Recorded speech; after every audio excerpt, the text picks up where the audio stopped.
Paul George is making over $51 million next year, $54 million the year after that. Then, at the age of 37, he has a player option for over $56 million just to do this. George, way off. It's the side of the backboard. When I'm capable of doing the same exact thing for a hell of a lot less money.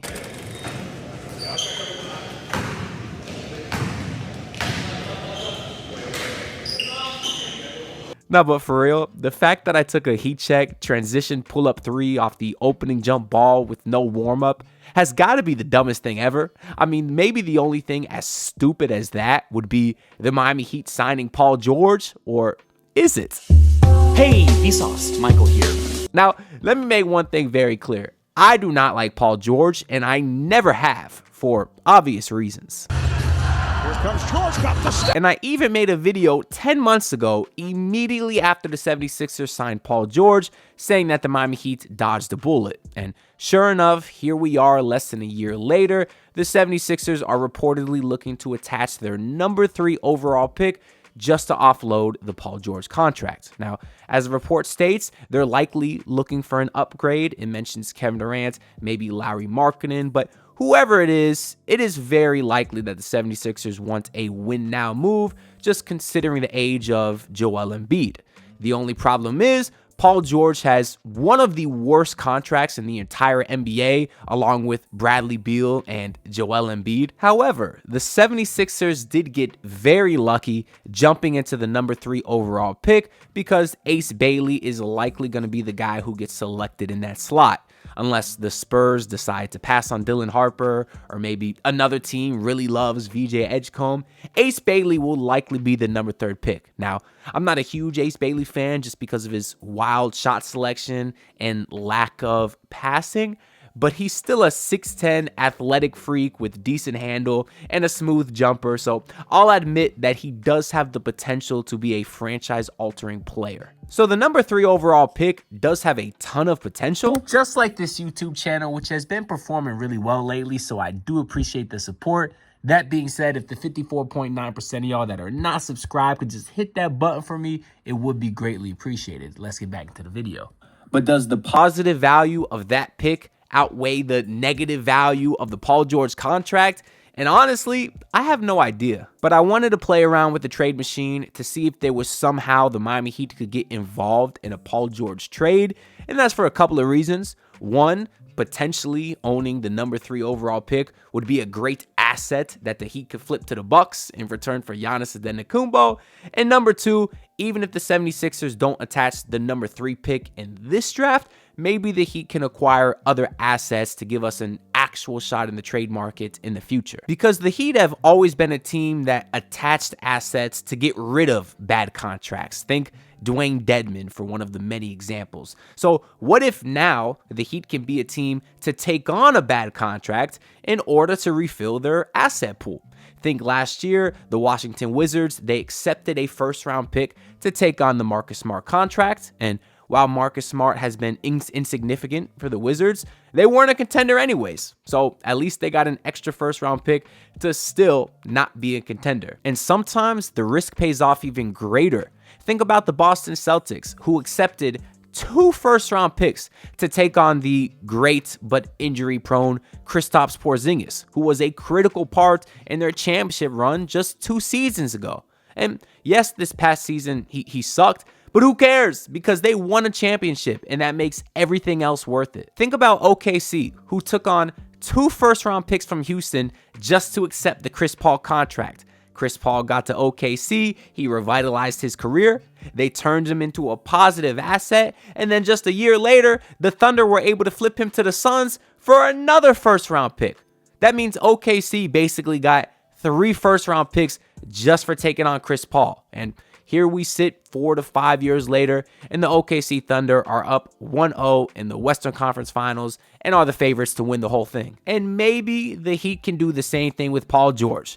As much as I dislike the man, he's still a 9-time All-Star who was playing at an All-Star level just 1 year prior to last season. And when you're not in a great spot in terms of current talent and you lack future assets like the Miami Heat do, and you don't want to rebuild like the Miami Heat don't, well, then the next best thing is to take a risk. And the Miami Heat can do that by making a trade like this, where the Philadelphia 76ers send over Paul George and 2 first-round picks in exchange for Andrew Wiggins and Terry Rozier. Now, this is beneficial to the 76ers because they get to keep their number 3 overall pick to draft Ace Bailey or draft VJ Edgecombe or trade that pick for whoever the hell they want. And in return, they're getting the expiring contract of Terry Rozier, so that'll give them some cap flexibility next offseason. And then they're also getting Andrew Wiggins, who is kind of like a watered down version of what they expected Paul George to be in terms of his shooting and two-way ability. And I think he can be a nice complementary piece if the 76ers do get another star with that number 3 overall pick to pair with Joel Embiid. So I think Wiggins can be a nice player from them. Now, for the Miami Heat, they are receiving 2 first-round picks. Truthfully, I would ask for 3. But the 76ers don't have a third tradable first-round pick right now. But what they could do is the second the draft concludes, their 2032 pick would actually open up. And then they could flip that to the Miami Heat. And as a Heat fan, that is something I would ask for. I think I would want 3 first-round picks to take on Paul George. Unless, of course, Philly is attaching the number 3 overall pick this season.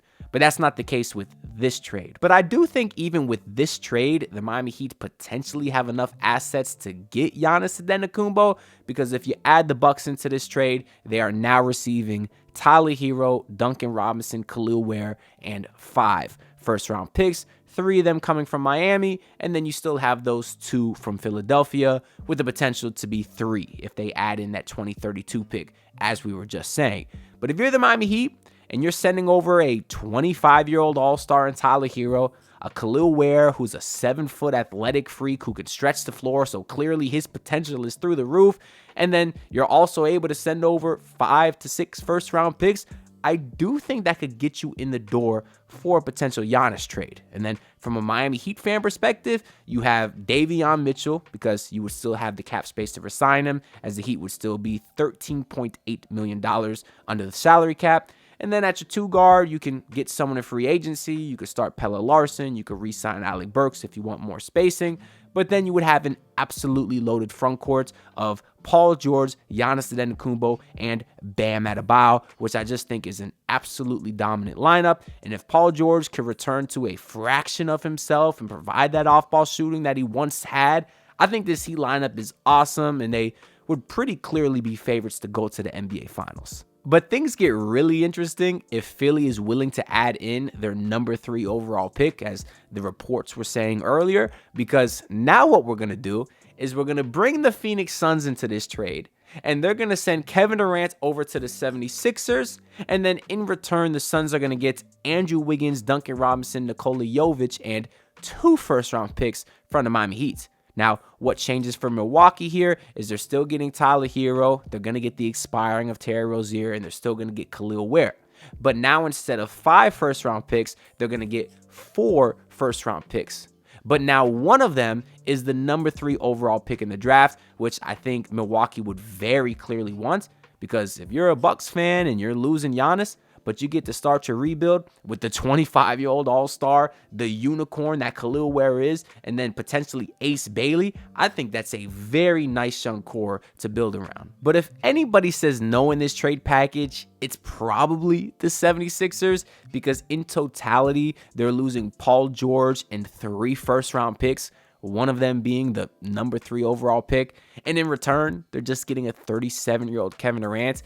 I understand how poor Paul George's trade value is, but that's still giving up quite a bit for an aging Kevin Durant. Now, some adjustments that we can make to this is maybe instead of sending 3 first-round picks, Philly only sends 2, one of them still being the number 3 overall pick, and then Miami can send their 2032 pick after the draft once that opens up for us. So there is the potential that Miami can send an extra pick that way. Maybe we could make that side trade with Charlotte where they send us our 2027 pick back. That will unlock another pick for us, as we've mentioned many times. So there is other avenues where Philly doesn't have to send as much assets and Miami can flip an extra pick, which if I was the Heat, I would do, because we would still have that core of Paul George, Giannis, and Bam, which I do think would be instant championship contenders. And anything you can do to get a championship window is worth it, in my opinion, no matter how long it is. Some teams go 30 years without having a championship window. If you can have a guaranteed one for a few seasons, which in this trade it'd probably be a lot longer because Giannis and Bam is still relatively young. The Paul George, that contract's going to be bad. But you'd still have a championship window right now. That's why I would do this trade if I was the Miami Heat. But that's really all I got to say for this video. Let me know y'all thoughts down in the comments below, because I'm very curious to hear what y'all think. I understand that on the surface, none of us Heat fans want Paul George, but I hope you were at least able to follow along with why I think the risk might be worth it. But if you have any other ideas of what the Heat can acquire by taking on that Paul George contract, let me know down in the comments too. Other than that, like the video and subscribe, because all your support is greatly appreciated. And I'll see y'all in the next one. Peace out, everyone. Look, pull up in your city, tryna get that dead face. Do it on my own, I don't need no dead weight. Had to kill him off, yeah, I need a head space. You know this homegrown bitch don't offend me.